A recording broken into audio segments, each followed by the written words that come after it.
I'm not going to get into which is the best way of marketing a property. Is it an auction or a tender or price? This is very regional. Every area and every company works a little bit different. But what I encourage you to do in a slower market is to campaign everything that you do. And what I mean by that is auction, tender, set date of sale, with price or without price.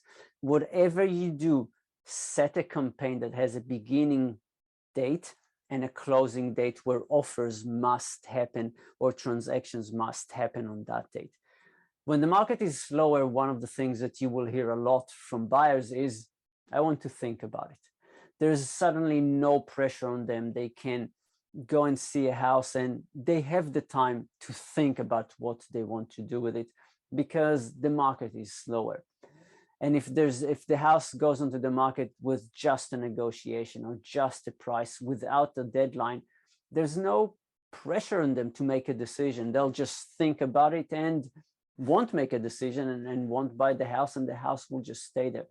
But if there is a deadline, a campaign with a deadline, they will need to make a decision. Now, it could be that the decision will be, no, we're not interested and we're not going to buy this house. But it could be that the decision will be, actually, we're interested and we are going to do something about it.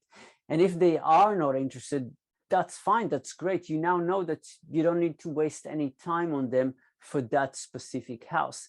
You can try and find them another property, but not work with them on this house. But if they are interested, again, they will need to make a move. They will need to talk to you. They will need to make something, because if they don't do anything, they will simply lose the house when the deadline comes. So everything that you take into the market right now, consider bringing it into the market with a deadline.